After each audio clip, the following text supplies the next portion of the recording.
The Psychology of Money, a masterclass in wealth, behavior, and financial wisdom. Money isn't just numbers on a balance sheet.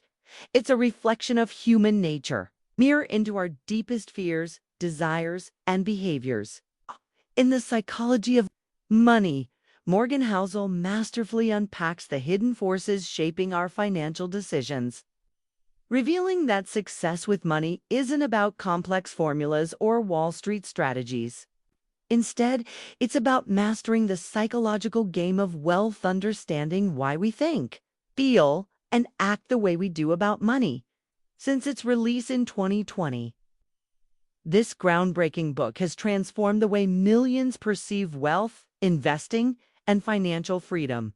While traditional finance obsesses over charts and spreadsheets, Housel argues that our relationship with money is driven by something far more powerful: human behavior.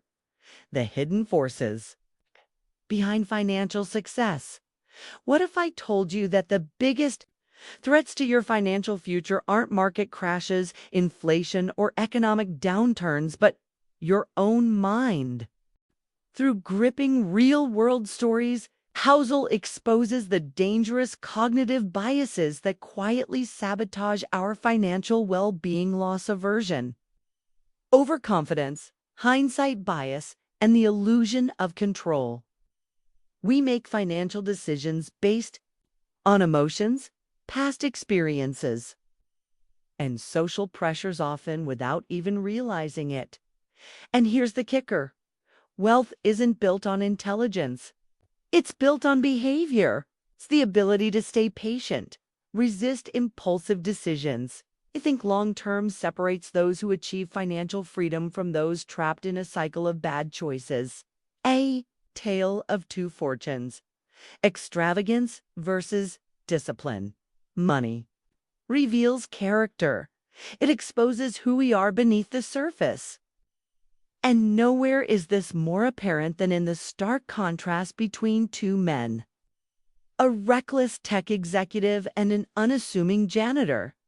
During my time working as a valet at a prestigious Los Angeles hotel, I met a wealthy tech entrepreneur.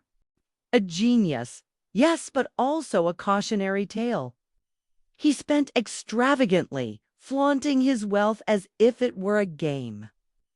One night, in a moment of sheer arrogance, he tossed gold coins into the ocean, an empty gesture of excess, foreshadowing his downfall. Years later, he was bankrupt, drowning in the very waters he once mocked. Now contrast this with the story of Ronald Reed, a Vermont janitor who lived humbly, quietly investing his modest earnings. When he passed away, he left behind a fortune: millions of dollars, accumulated through patience, discipline, and an unwavering commitment to financial wisdom. His wealth didn't come from a high salary, insider knowledge, or lucky stock picks. It came from mastery of behavior. One man lived for short-term thrills. The other built a legacy. Their stories prove a timeless truth. Your financial destiny isn't determined by your IQ. It's determined by your habits. The timeless truths of wealth and human nature. Financial history is littered with the same patterns: booms, busts, bubbles, and crashes. The 2008 financial crisis wasn't an anomaly. It was another chapter in an old book, one that keeps repeating because human nature doesn't change. In 2018, I set out on a mission to decode the psychology of money, publishing a report that reached over 1 million readers. The message was clear: if you don't understand the way your mind interacts with money, you will never build lasting wealth. That's why this book is different. It isn't a dry finance textbook filled with jargon. It's a guide, a masterclass in human behavior that will forever change how you think about wealth. Inside, we unravel the 20 most powerful principles of financial psychology, each one designed to shift your mindset, protect you from costly mistakes, and guide you toward true financial independence. Your next step. You have a choice. You can continue believing that wealth is about intelligence, luck, or timing the market. Or you can embrace the truth. Financial success is about mastering your own psychology.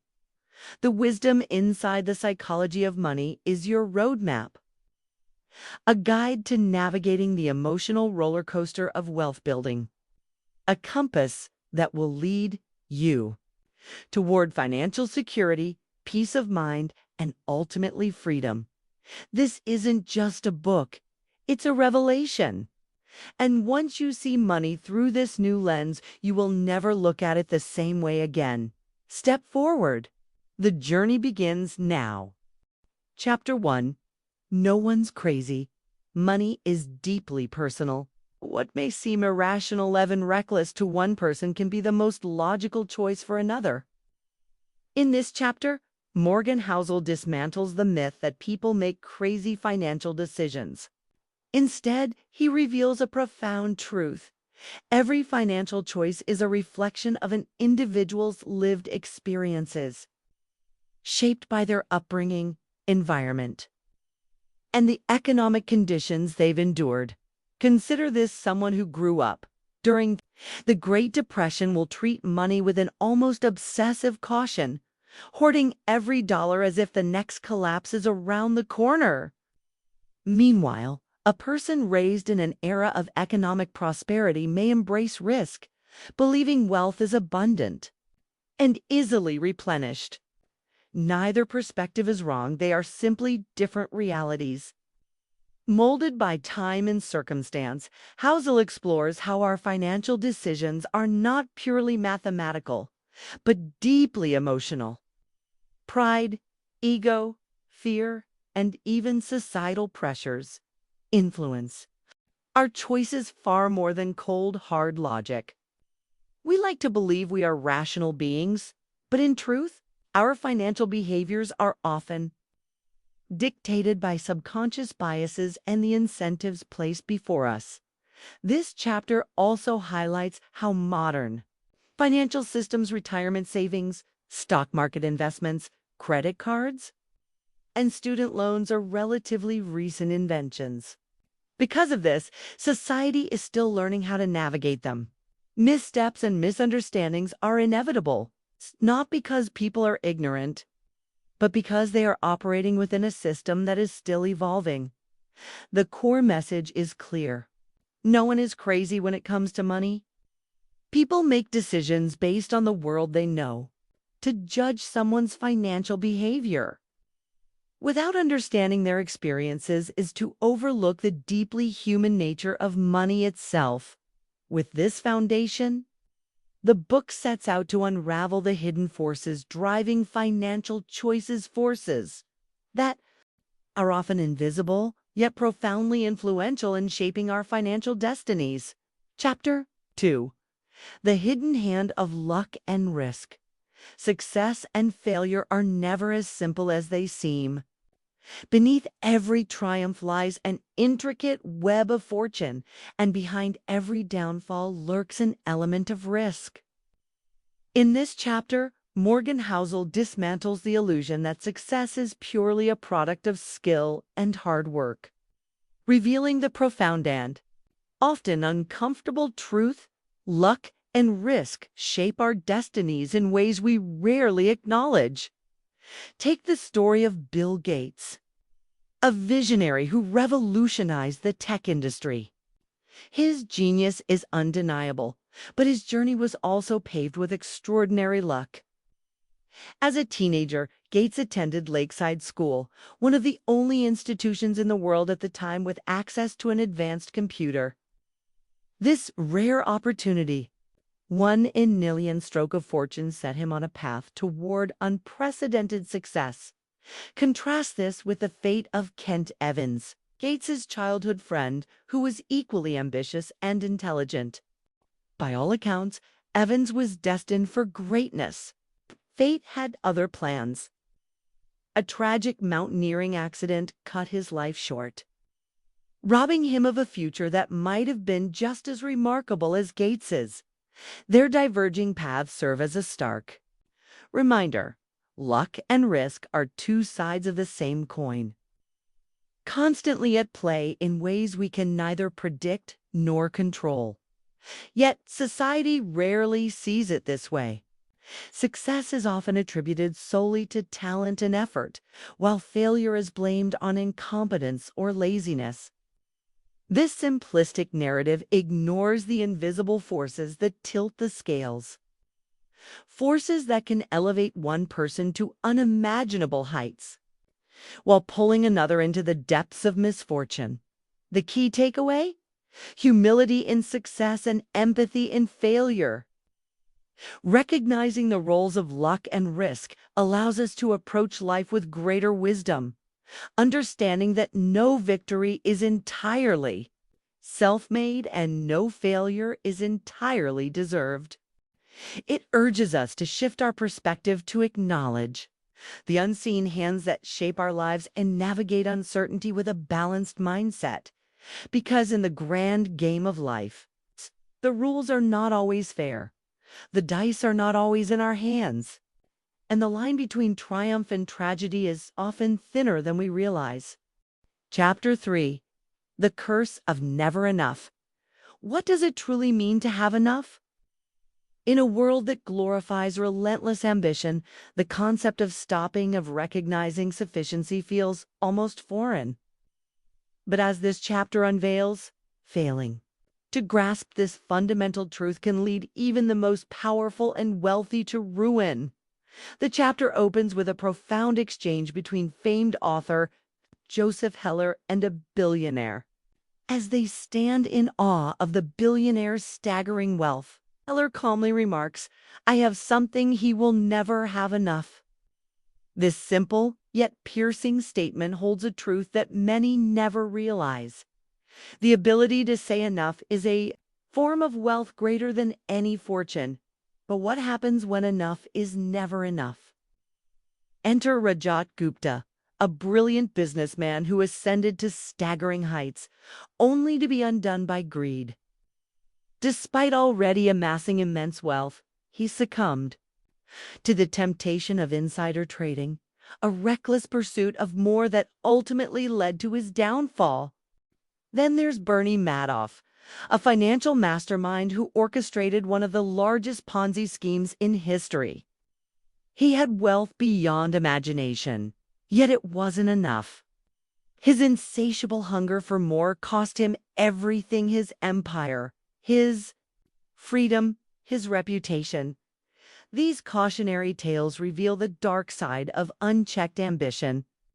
When the desire for more overrides reason, people risk everything: relationships, integrity, peace of mind for gains they don't even need. The irony: chasing more rarely leads to satisfaction. It breeds discontentment, fuels toxic comparison, and traps people in an endless cycle of unfulfilled desire. The lesson is clear: knowing when to stop is a superpower.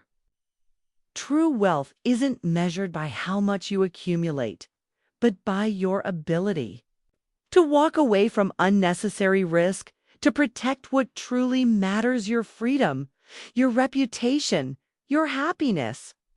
The world will always dangle more in front of you, but the wisest among us know that the ultimate success lies in having the courage to say, "I have enough." Chapter 4. The Unstoppable Force of Compounding. The most powerful force in wealth creation isn't luck, intelligence, or even skill. It's time. Compounding, the silent giant of financial growth, operates under a simple yet profound principle: small, consistent gains, multiplied over time, lead to extraordinary results. Yet, most people underestimate its power because its effects aren't immediately visible. This chapter opens with a striking analogy: the Earth's Ice Age history. For centuries, scientists puzzled over what triggered these massive climate shifts. The answer: tiny, almost imperceptible changes in the Earth's orbit and tilt. Over thousands of years, these minute shifts accumulated, tipping the balance between frozen wastelands and thriving landscapes. The same principle governs financial success. Enter Warren Buffett, the world's most famous investor. His fortune isn't just a product of sharp decision-making, it's the result of relentless compounding. While many focus on his investment genius, the real secret to Buffett's immense wealth is time. He started young, remained patient, and allowed his money to multiply for decades. This gave him an almost unfair advantage over those who chased quick wins.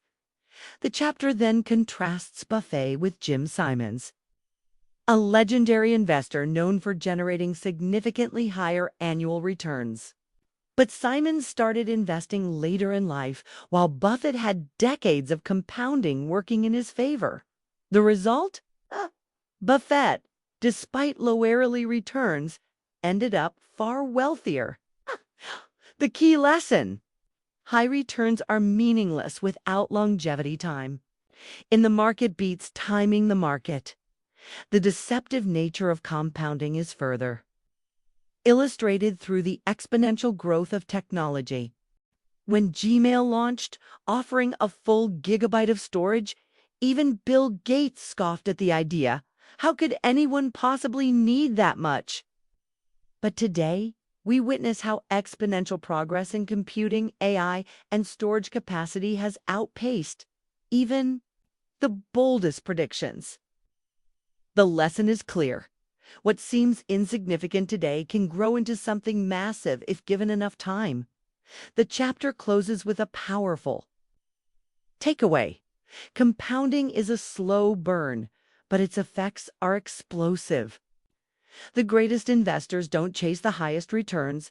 They prioritize consistency, sustainability, and patience. Those who grasp the true power of compounding don't just build wealth, they build unstoppable momentum, whether in finance, knowledge, or personal growth.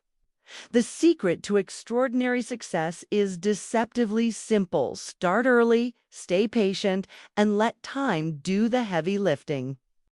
Chapter 5. The Art of Staying Wealthy, the Survival Mindset. Making money is one thing, keeping it is another. History is littered with stories of financial geniuses who soared to unimaginable heights, only to come crashing down because they lacked the one essential trait for lasting wealth: the survival mindset. This chapter opens with a stark contrast between two investors during the Great Depression, Jesse Livermore and Abraham Dumas. Livermore made a fortune shorting the market, rising to legendary status overnight. Dumas, on the other hand, saw his wealth evaporate due to heavy investments and miscalculated risks, possibly leading to his demise. But the twist: Livermore's triumph was short-lived. Drunk on success, he abandoned caution, took reckless risks, and ultimately lost everything. His fate serves as a brutal lesson. Getting rich requires risk, but staying rich demands humility, caution, and discipline. Survival is the cornerstone of long-term financial success. Warren Buffett exemplifies this principle, not by making the highest returns, but by ensuring he never loses everything. His greatest strength isn't just wisdom, it's longevity. The chapter introduces Rick Grang, an early investment partner of Buffett and Charlie Munger. While Buffett and Munger built their empires steadily, Grang tried to accelerate his success with leverage. When the market turned, he was wiped out, proving that impatience and greed are wealth's greatest enemies. The key takeaway: you don't need to be extraordinary to stay wealthy. You need to be consistent. The best investors embrace a paradoxical mindset: optimism for the long term, but paranoia for the short term. This concept, known as a barbell personality, allows them to take calculated risks while always maintaining a safety net. They don't chase the highest returns, they prioritize survival. The chapter closes with a powerful warning. Complacency is lethal.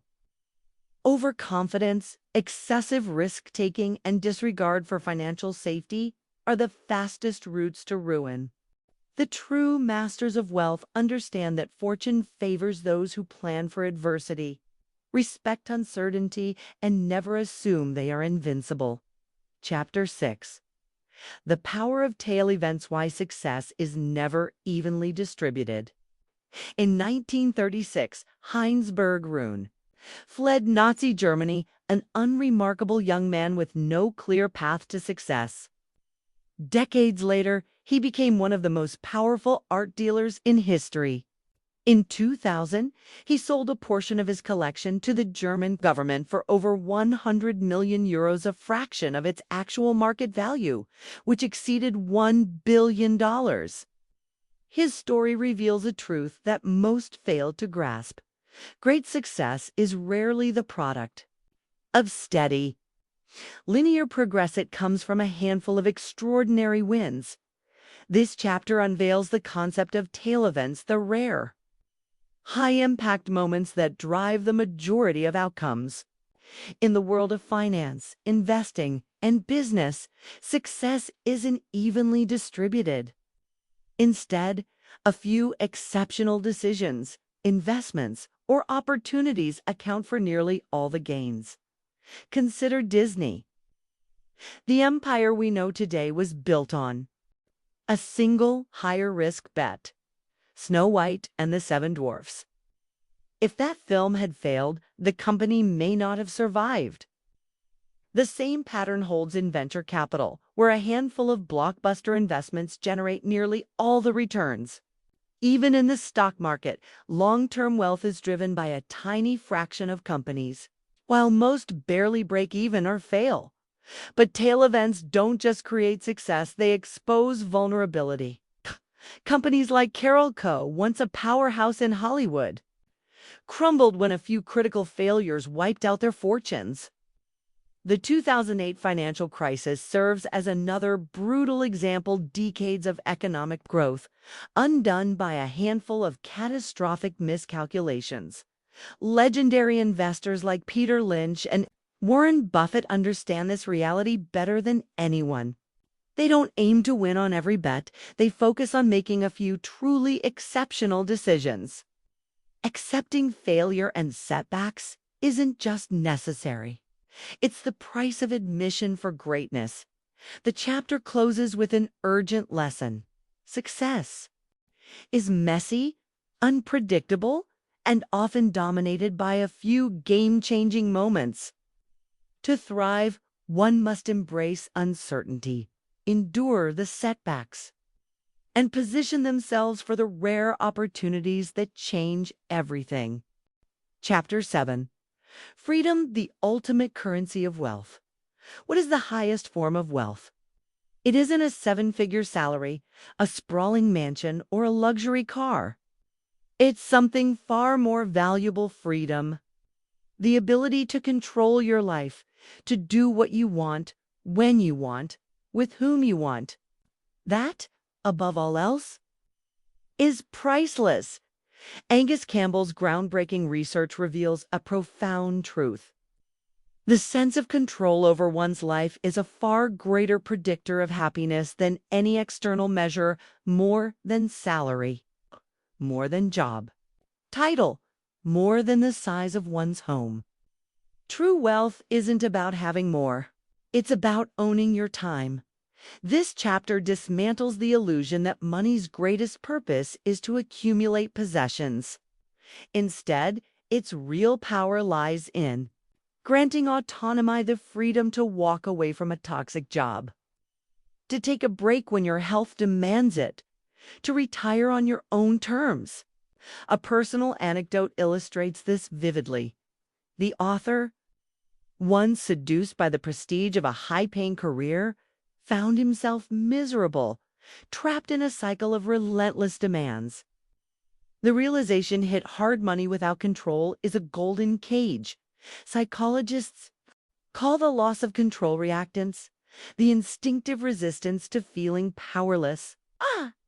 It's why people who earn more but work themselves into exhaustion often feel no happier than before. The chapter exposes a brutal irony.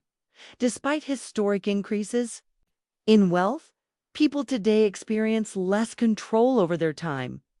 The relentless demands of technology-driven jobs mean that even the wealthy often find themselves prisoners of their own success. The key to true happiness isn't found in higher salaries or bigger bank accounts, sits in reclaiming time. The wealthiest people aren't those with the most money. They're the ones who have the most control over how they spend their days. The chapter closes with a sobering yet empowering realization. The highest dividend money can ever pay is the ability to design a life on your own terms. Chapter: The Illusion of Status, the Man in the Car Paradox.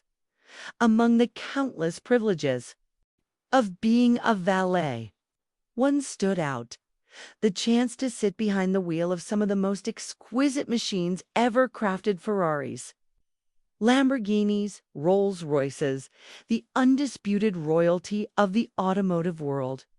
For years, I had dreamed of owning one, believing it to be the ultimate symbol of success. But then I noticed something OD rarely paid attention to: the drivers. The allure of wealth isn't just in its material rewards, it's in the perception it creates. We chase riches not simply for what they can buy, but for the admiration and respect we hope they will command. And yet, here was the great paradox. Those we seek to impress often don't even notice us. They only see the possessions we flaunt. In a letter to my son, written in the wake of his birth, I shared a lesson I wish I had learned sooner. Status symbols don't earn respect, character does. Luxury cars, designer watches, sprawling estates, these things may dazzle, but they don't inspire genuine admiration. True respect is built through humility, kindness, and authenticity, virtues far more enduring than the fleeting glow of material wealth. I realized that the Ferrari owners pulling up to the valet stand likely believed they were the center of attention, basking in the silent envy of onlookers. But the truth, my admiration wasn't for them. It was for the car. The man behind the wheel was invisible. This paradox extends beyond fast cars to every aspect of affluent, opulent homes. Gleaming jewelry, haute couture. We believe that wealth makes us more respected, but in reality, admiration is rarely directed at the person, it's directed at the status symbol. This chapter isn't a rejection of wealth, nor a call to renounce its pleasures. It's a reminder of a simple but profound truth. Money can buy attention, but only character earns lasting respect. The real pursuit isn't to be seen in a Ferrari, to be the kind of person whose presence commands respect, even without one. Chapter 9: Unseen Wealth. The truth about money. Money is drenched in irony, but none more profound than this. True wealth is often invisible. During my time as a valet in mid-2000s Los Angeles, a city where image reigns supreme, stumbled upon a striking revelation. Watching luxury cars glide by, it was easy to assume their owners were dripping in wealth. But as I got to know some of them, I uncovered a different reality. Take Roger, for instance. Around my age, Roger drove a sleek Porsche, effortlessly signaling affluence to the world. Then, one day, he pulled up in an old Honda, and the next week, the same. "What happened to your Porsche?" I asked. "Repossessed," he said, completely unfazed. No shame, no hesitation, just cold, hard truth. It was a moment of clarity. In cities like Los Angeles, someone behind the wheel of a $100,000 car isn't necessarily rich. All you truly know is that they now have $100,000 less or worse. They're drowning in debt. We gauge prosperity by external markers because we lack access to the real numbers.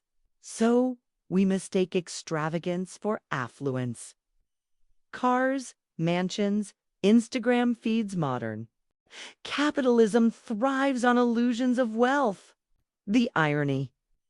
True wealth is what you don't see. The luxury car never bought. The designer watch left on the store shelf. The first-class upgrade politely declined. Wealth isn't about what you spend. It's about what you keep. But because wealth is invisible, we fail to grasp its power. Consider Rihanna's near bankruptcy after reckless spending. She sued her financial advisor, only to receive a brutally honest reply. Didn't you realize that spending money means you have less of it?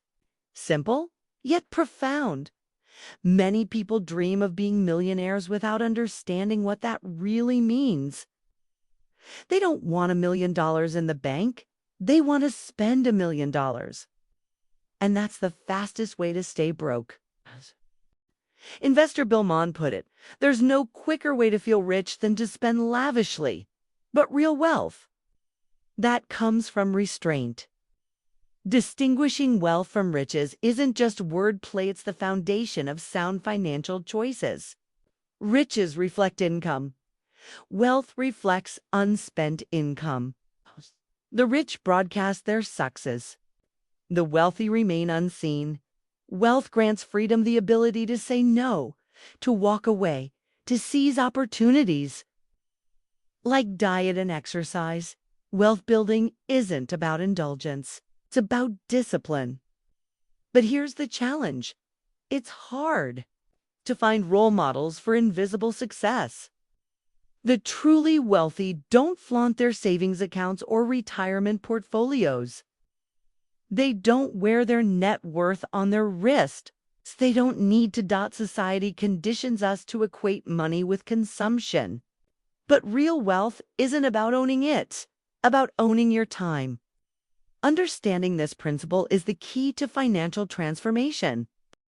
Chapter 10. The Power of Saving Money.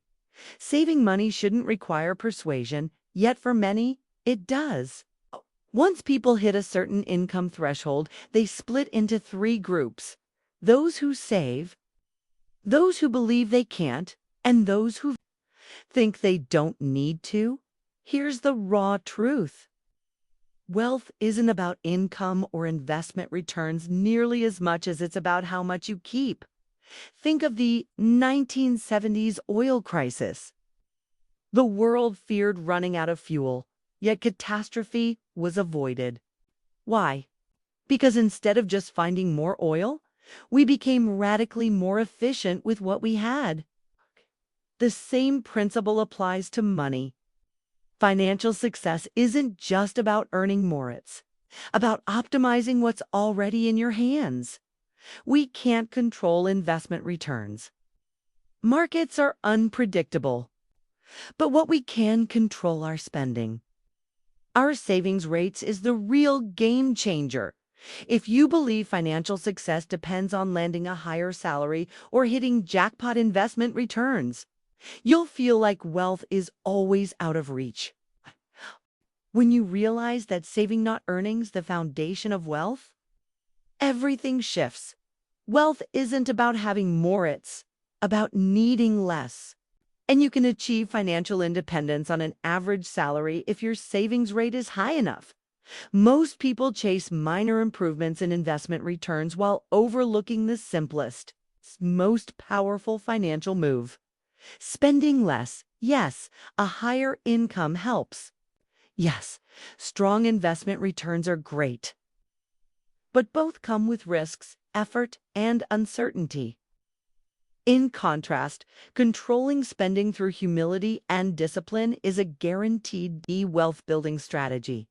Saving money isn't just about securing a future goal, it's a hedge against everything life throws at you. It's freedom. It's power. Every dollar saved isn't just currency, it's time you've bought back for yourself in a world growing increasingly competitive. Financial flexibility is an unfair advantage. Intelligence alone isn't enough. Having the choice to pivot, take risks, and seize opportunities is what separates those who thrive from those who struggle. So let's make this simple. More people should prioritize saving money, not because it's rational, but because it's liberating. And maybe even more importantly, we should stop relying on pure logic and recognize that emotions drive financial decisions just as much as numbers do.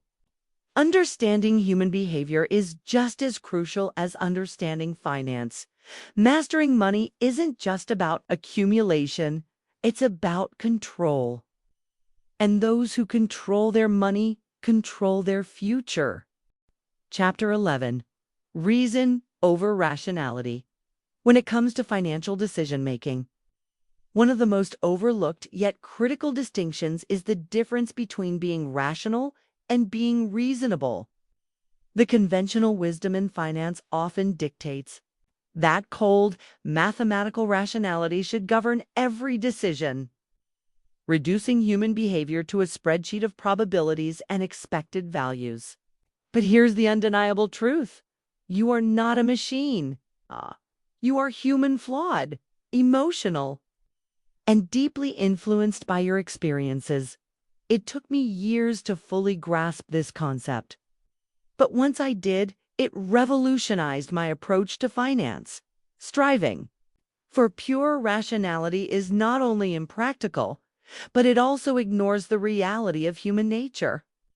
Instead, the goal should be reasonableness or mindset that balances logic with the practical realities of our emotions, biases, and personal circumstances. This shift in perspective isn't just philosophical. It's a strategy that fosters consistency over the long term, which is the true foundation of financial success. To illustrate this idea, let me share a remarkable story, the story of Julius Wagner-Jauregg, a 19th century psychiatrist whose unconventional thinking changed the course of medicine. Wagner-Jauregg was treating patients with severe neurosyphilis, a devastating and fatal condition with no known cure at the time. Through keen observation, he noticed something unexpected. Patients who had endured prolonged fevers due to unrelated deep illnesses sometimes showed signs of recovery from syphilis. Most doctors dismiss this as mere coincidence. But Wagner-Jauregg saw an opportunity in a radical move. He began deliberately inducing fevers in syphilis patients by injecting them with weakened strains of typhoid, malaria, and smallpox. The risk was enormous. Some patients did not survive the treatment. But Wagner-Jauregg persisted, refining his method until he found a safer approach, using malaria to trigger fevers, which could then be controlled with quinine. The results were groundbreaking. His fever therapy significantly improved survival rates, earning him the Nobel Prize in Medicine in 1927. Of course, penicillin eventually rendered his fever therapy obsolete. But his insight that fevers, long feared and misunderstood, could actually aid the body's immune response remains deeply relevant. Even today, research confirms that a modest fever can dramatically slow viral replication and improve recovery rates. Yet, despite this scientific reality, many still instinctively treat fevers as threats to be suppressed. This gap between what is technically rational and what is perceived as reasonable underscores a profound truth. Logic alone isn't enough. Practicality, context, and human psychology must always be considered. Finance operates in much the same way. The pursuit of mathematically optimal investment strategies often ignores the emotional component of decision-making.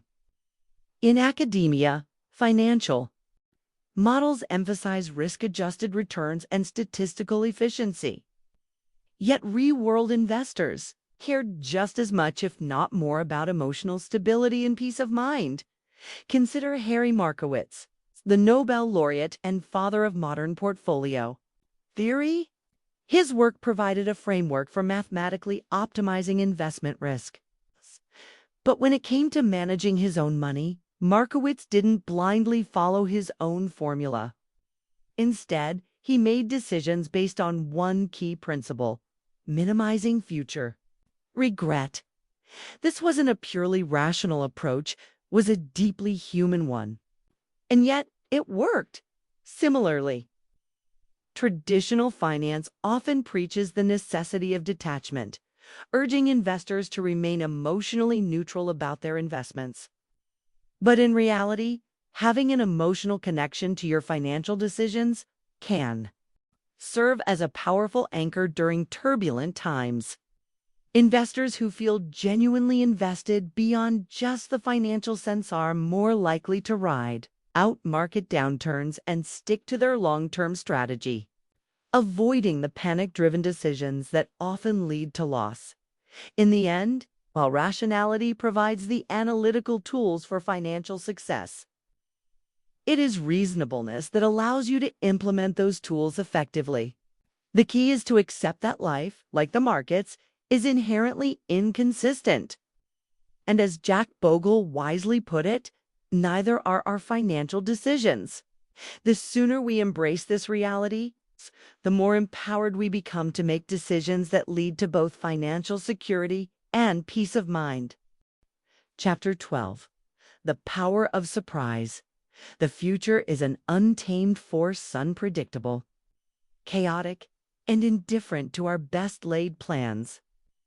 Yet, in the world of finance and investing, people cling to historical data as if it were a crystal ball, believing that past patterns will inevitably repeat themselves. But here's the hard truth: the world is constantly evolving, and the only certainty about the future is that it will bring surprises. This chapter challenges the blind reliance on history as a roadmap for future decision-making. While history provides valuable insights, it cannot predict the unprecedented. Time and again, investors fall into the trap of assuming that what worked before will work again. But markets are shaped by human behavior, technological advancements, and structural shifts, none of which remain static. Consider this: major financial upheavals. From the Great Depression to the 2008 financial crisis, blindsided even the most seasoned experts. Why? Because conventional wisdom failed to account for fundamental changes in market dynamics. The rise of new financial instruments, disruptive industries, and global economic shifts render old formulas incomplete. Not obsolete, the lesson here is not to discard history, but to approach it with humility. General principles of human behavior, greed, fear, and irrational exuberance remain timeless. But the specific trends, strategies, and economic landscapes are always shifting. The best investors understand that adaptability is their greatest asset. They don't just analyze past data, okay? They prepare for what they don't see coming. This chapter sets the stage for a deeper discussion on how to approach the unknown. Because in finance, as in life, those who anticipate the unexpected aren't just survivors, they're the ones who thrive. Chapter 13. The Power of Allowing. 4. Mistakes. One of the most unexpected yet profound sources of financial wisdom lies in the dazzling high-stakes world of Las Vegas casinos. While most gamblers operate on luck alone, a select group of skilled blackjack players' card counters have uncovered a principle that extends far beyond the casino floor: the necessity of allowing room for error at its core. Card counting is based on probability, though a player cannot predict the dealer's next card. Tracking previously played cards enables an informed estimation of the deck's remaining composition. This insight influences their betting strategy, wagering more when the odds lean in their favor and scaling back when they don't. But the true lesson is not in the mechanics of card counting. It's in the mindset it cultivates. Card counters acknowledge a fundamental truth. No matter how well they track the game, uncertainty is ever present.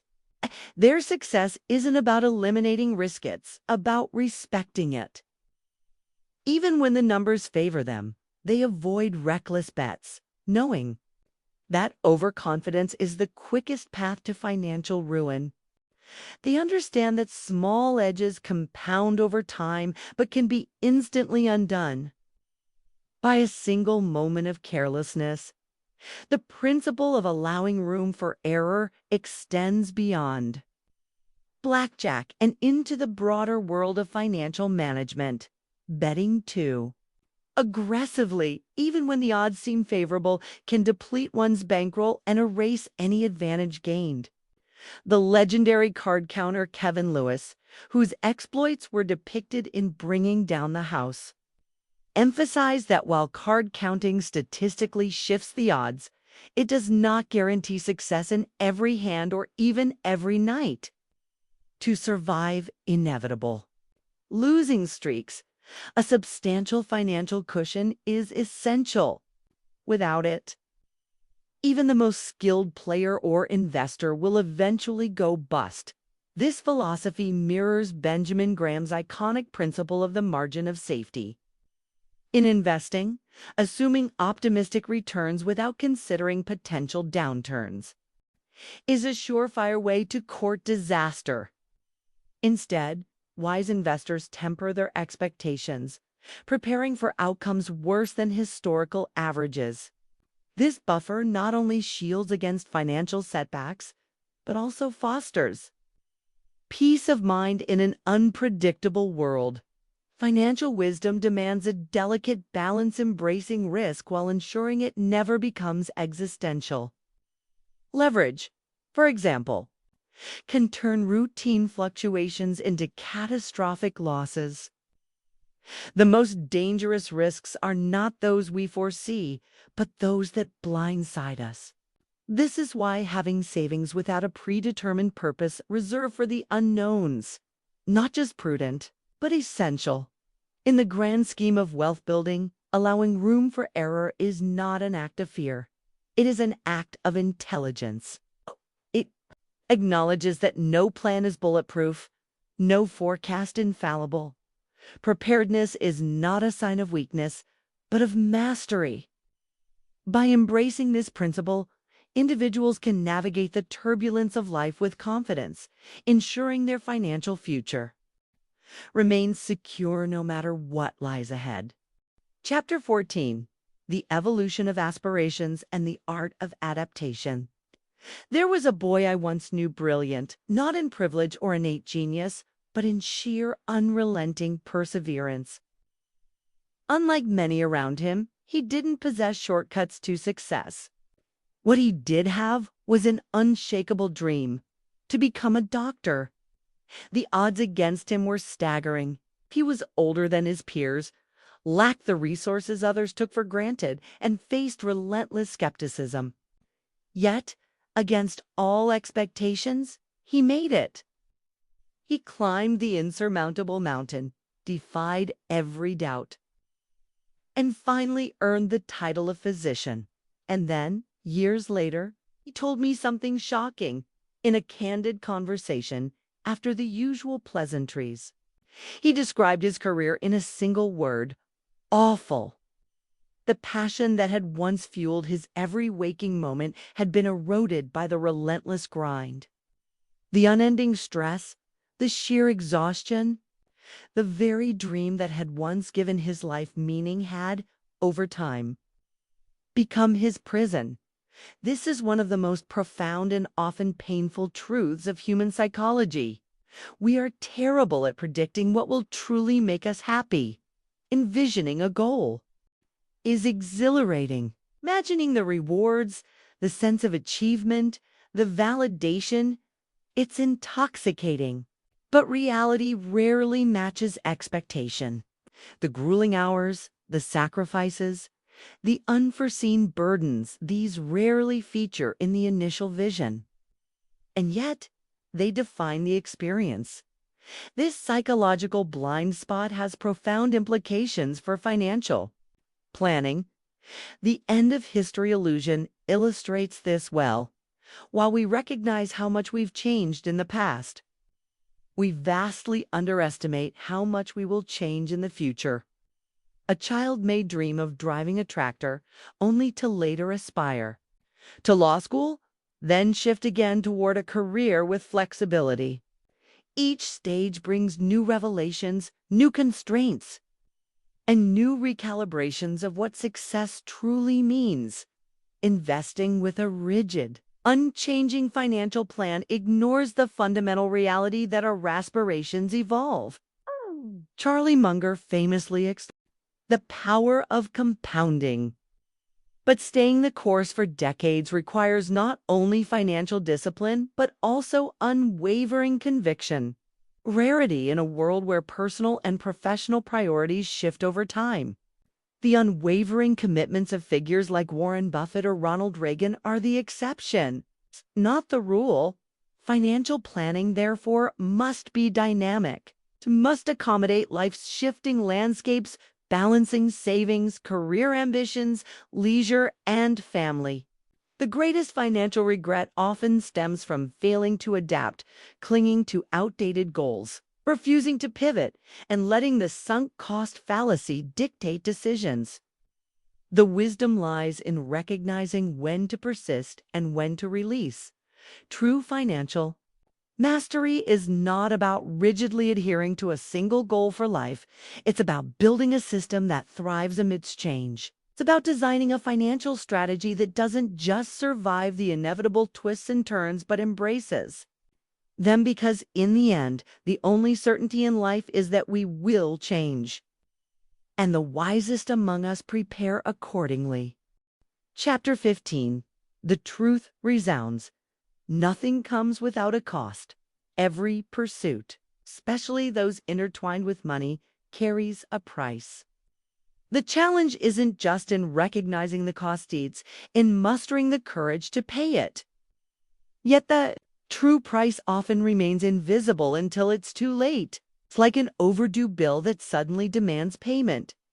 Consider General Electric, a corporate colossus in 2004, valued at over $1/3 trillion. For years, it embodied dominance until it crumbled during the 2008 financial crisis. The downfall was swift and brutal. Its financial arm, responsible for over half of its profits, spiraled into chaos and was eventually dismantled. Misguided energy investments led to billions in losses. The blame fell squarely on CEO Jeff Immelt, accused of reckless acquisitions, slashed dividends, mass layoffs, and a catastrophic stock collapse. When he resigned in 2017, an era ended, but not without a lesson. Immelt's insight was sobering. Leadership only reveals its true complexity when you're in the trenches. From the outside, success appears straightforward. But navigating the labyrinth of stakeholder demands, regulatory pressures, and bureaucratic inertia is an unforgiving trial. His successor, lasting a mere 14 months, learned this lesson the hard way. The same principle applies to investing. The S&P 500 has multiplied 119-fold over 5 decades. Seducing many into believing wealth accumulation is effortless. But real success in investing demands a different currency, one of volatility, fear, doubt, uncertainty, and regret. These are the hidden tolls extracted for market returns. Attempting to sidestep them is akin to theft, akin to trying to reap rewards without paying the necessary dues. Take General Electric under Jack Welch. For years, Welch meticulously sculpted GE's financials to meet Wall Street's quarterly expectations. The numbers looked impeccable, but the real costs of GE's operations were shrouded in accounting illusions. When the reconning cam shareholders paid the ultimate price, the same fate befell Freddie Mac and Fannie Mae, whose manipulated earnings masked their fragility until the truth shattered everything. Yet, despite these cautionary tales, investors continue chasing gains while refusing to acknowledge the price of volatility and uncertainty.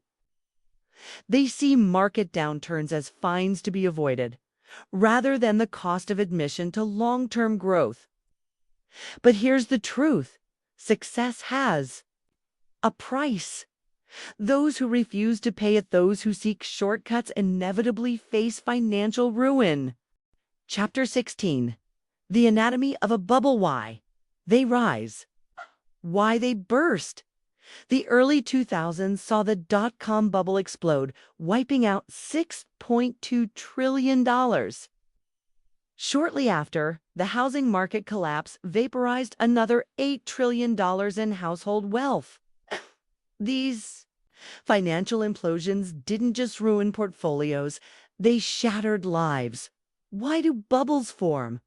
Greed is the common scapegoat, but that explanation is far too simple. People don't make financial decisions with the intention of self-destruction. Most choices, no matter how reckless in hindsight, seemed rational at the time, based on the information available. Labeling every boom and bust cycle as a product of greed blinds us to the deeper forces at play. Bubbles function less like medical diagnoses, where symptoms are clear and treatment is defined, and more like shifting political tides. We recognize them only in retrospect, but their exact causes remain fiercely debated. The truth is, every asset is owned by someone at any given moment. When the masses declare an asset overvalued, someone else is betting on its continued rise. The key to understanding bubbles lies in time horizons. What one investor considers absurdly priced might be entirely reasonable to another. The dot-com bubble illustrated this vividly. Tech stocks soared to insane valuations, yet for day traders hunting short-term profits, the numbers made sense. Their goal wasn't long-term sustainability. It was extracting gains from market momentum. Housing during the mid-2000s followed the same pattern. Flippers weren't buying homes to build generational wealth. They were flipping properties in a frenzied race for immediate returns. As short-term speculation snowballed, long-term fundamentals lost meaning. The market wasn't driven by blind greed. It was fueled by rational actors playing different games with different rules. Cisco Systems in 1999 epitomized this dynamic. Day traders pushed its stock price to the heavens, while long-term investors unwittingly got swept up in the mania. Many were oblivious to the fact that they were playing entirely different games. And when the bubble burst, they suffered the most.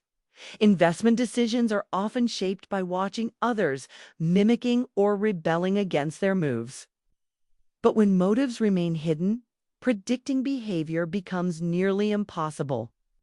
This is why clarity is crucial. Know the game you're playing.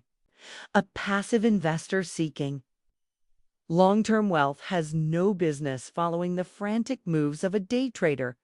By defining your own time horizon and shutting out the noise of those playing different games, you insulate yourself from the madness of bubbles. You resist the herd mentality that fuels irrational exuberance and inevitable collapse. In the next chapter, we explore another force shaping financial decisions: the overwhelming power of pessimism. Chapter 17. The temptation of pessimism. Optimism is often celebrated as the superior mindset, given that history leans toward progress for most. Yet, Pessimism exerts an undeniable pull more than a mere counterpoint to optimism. It carries an air of intellectual sophistication. A pessimistic perspective, often mistaken for realism, commands attention and credibility in ways optimism rarely does. Why? Before diving into this paradox, let's clarify what optimism truly means. It is not the naive belief that everything will turn out perfectly. That's complacency, not optimism. Genuine optimism acknowledges obstacles but trusts in an overarching trend of progress. It's rooted in a simple truth. Most people wake up every day striving to improve their circumstances, not to destroy them. As renowned statistician Hans Rosling once quipped, "I am not an optimist. I am a very serious possibilist." Despite this, pessimism frequently overshadows optimism. Consider December 29, 2008, a time of global financial turmoil. Markets were crashing, unemployment was soaring, and uncertainty reigned. The Wall Street Journal featured a grim forecast by Russian professor Igor Panarin, predicting the collapse of the United States into fragmented territories. Such apocalyptic visions, regardless of their accuracy, command attention far more effectively than hopeful projections. The reason? Fear spreads faster than hope. History is filled with dire predictions that captivated the masses while optimistic ones were met with skepticism. Take post-war Japan reduced to rubble, its economy shattered, its people struggling to survive. Few believed in its recovery, and yet, within a generation, Japan defied expectations, rising as an economic superpower. The lesson? Pessimism, no matter how persuasive, often underestimates the resilience of human ingenuity. The psychological roots of pessimism's allure run deep. Humans are wired to prioritize loss prevention over potential gains, an evolutionary trait. That makes us hyper-tuned to warnings of catastrophe. Nowhere is this more evident than in finance, where every market downturn is broadcast as the beginning of the end. Financial pessimism thrives on the immediacy of pain. A single market crash dominates headlines, while years of steady growth unfold quietly. Unnoticed. Pessimists often fail to account for adaptability. It is easy to extrapolate current trends into a bleak future, but history tells a different story. Markets recover, innovations disrupt, societies rebuild. Consider the Wright brothers' invention of the airplane. Initially dismissed as folly, it took years for the world to grasp its potential. Meanwhile, every failed flight garnered instant ridicule. The pattern repeats across history. Progress creeps forward, setbacks make headlines. In investing, striking a balance between optimism and pessimism is critical. Success requires acknowledging risk without surrendering to fear, recognizing volatility, while maintaining faith in long-term growth. Take Stephen Hawking, a man who faced unimaginable adversity yet remained fiercely optimistic about the future. His resilience is a testament to the power of optimism in the face of overwhelming odds. Ultimately, pessimism seduces us by narrowing our expectations, minimizing the gap between reality and disappointment. But it is optimism that fuels progress. It is the beacon that drives innovation, inspires resilience, and propels humanity forward. The future remains unwritten, filled with boundless potential, if only we dare to believe in it. Chapter 18. Perception and Reality. Imagine an extraterrestrial observer tasked with studying Earth's economy. Hovering above New York City on New Year's Eve 2007, he watches a dazzling spectacle. Times Square is alive with energy. The streets teeming with revelers, the skyline alight with flashing billboards and fireworks. Fast forward to New Year's Eve, 2009. The scene appears nearly identical. The same jubilant crowds, the same pulsating lights, the same bustling metropolis. From a distance, nothing seems to have changed. The roads remain intact, the office buildings stand tall, the factories hum with production.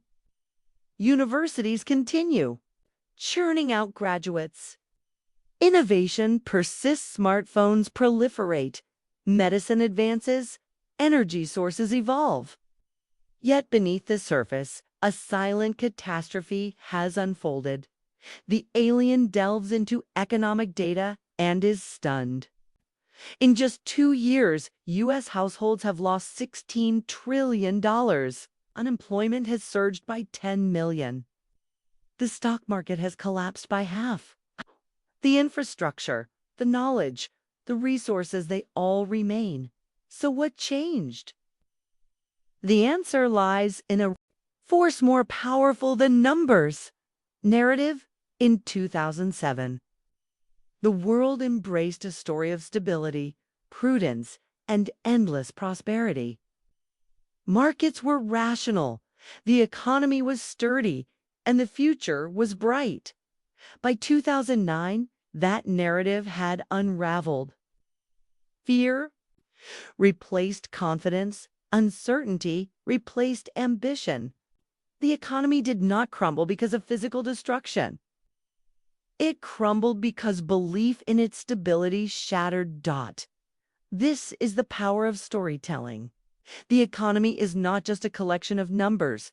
It is a collective belief system. When optimism fuels spending, investment, and risk-taking, economies thrive.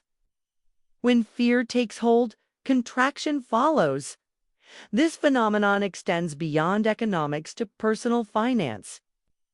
Human psychology craves narratives that align with our desires. We seek certainty.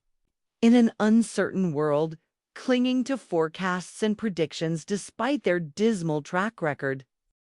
We latch on to comforting fictions, whether in investment strategies or financial advice, often at the expense of rationality. In reality, the world is shaped by forces we barely comprehend: luck, randomness, external shocks. Yet we construct neat, logical explanations after the fact, convincing ourselves that we understand what is often unpredictable. The key to navigating this complexity: embrace humility, recognize the limits of knowledge, question narratives that seem too convenient, too dire, or too good to be true. The most compelling stories are not always the most accurate. Ultimately, perception is a lens, one that can distort or clarify reality. The difference between prosperity and crisis is often not in tangible shifts, but in the stories we choose to believe. And in that choice lies the power to shape the future. Chapter 19. Consolidating Insights. Welcome back. And congratulations on staying engaged in this transformative financial journey. Now let's distill the most critical takeaways that will shape your financial success moving forward. The perils of unsolicited advice. Consider the tragic case of Clarence Hughes, who, in 1931, lost his life after an ill-advised dental procedure. His story is a stark reminder of the dangers of following advice blindly, whether in medicine or finance. Historically, doctors dictated treatment with little regard for patient autonomy. But the past 5 decades have seen a revolution in patient-centered care and shared decision-making. Similarly, financial advice must be personalized, respecting the unique goals and circumstances of each individual. While financial advisors, like doctors, offer expertise, they must acknowledge the complexities of their clients' lives. Universal financial principles exist, but their application is deeply personal. Success requires a blend of humility, empathy, and adaptability to navigate the ever-changing financial landscape. Key financial lessons for lasting success. Embrace humility in success and compassion in failure. Recognize that wealth building is a mix of skill, luck, and risk. Think long-term. Time is the most powerful catalyst for financial growth and a shield against short-term missteps. Expect setbacks. Losses are inevitable. Focus on your overall strategy, not just individual investments. Prioritize time over money. The greatest wealth is having control over your time. Cultivate kindness and modesty. True respect and admiration come from character, not material. Possessions. Save beyond specific goals. A financial cushion isn't just a strategy. It's a survival mechanism. Acknowledge the hidden costs of success. Every financial win comes with its own set of trade-offs, including uncertainty and regret. Maintain a margin of safety. Avoid extreme risks that could jeopardize your future. Stability. Define your own financial game. Plan. True financial success aligns with your personal values and aspirations. Embrace diverse financial perspectives. There is no universal formula for wealth. What works for one may not work for another at its core. Mastering money isn't about chasing the highest returns. It's about crafting a life of security, fulfillment, and peace of mind. Now, let's explore a defining question that separates the truly successful from the rest. Chapter 20. The Power of Personal Investment Philosophy. Billionaire investor Sandy Gottesman, founder of First Manhattan Consulting Group, built his empire on one deceptively simple yet profoundly revealing question. What do you own and why? Unlike the speculative predictions and market analyses that dominate investment circles, Gottesman cuts through the noise, focusing on what truly matters: actions. Many financial professionals preach strategies they don't follow themselves. Consider this staggering truth. Countless U.S. mutual fund managers don't invest in their own funds. This disconnect between advice and practice isn't limited to finance. Ken Murray's essay, How Doctors Die, exposes how physicians often reject the aggressive end-of-life treatments they routinely recommend to patients. Human decision-making, particularly in high-stakes situations, is deeply personal and riddled with contradictions. The psychology of money, independence over indulgence. 4. Gottesman, true financial success isn't about accumulating luxuries, it's about securing independence. His approach, rooted in frugality and discipline, was instilled by his parents, and remains the foundation of his wealth philosophy. While society pressures individuals to indulge in material excess, Gottesman and his wife consciously reject the consumerist treadmill. Their decisions defy conventional financial wisdom, owning their home outright rather than maximizing leverage, maintaining significant cash reserves despite the allure of riskier, higher-return investments, shifting from stock, picking two low-cost index funds, prioritizing simplicity and consistency over speculation. This strategy isn't about maximizing returns at all costs. It's about peace of mind, stability, and ensuring financial decisions align with deeply personal values. The evolution of consumer mindset, a historical perspective. The American consumer psyche has undergone dramatic shifts over the decades, shaped by economic realities and cultural expectations. Post-World War II uncertainty. 1945, with the war's end, America faced widespread economic anxiety. Returning soldiers encountered a housing crisis and a fragile job market, raising fears of another depression. The rise of consumerism. To jumpstart the economy, policymakers kept interest rates low, fueling consumer spending. The GI Bill made homeownership more accessible, and deregulation encouraged borrowing, leading to an explosion of consumer debt. Pent-up demand sparks an economic boom.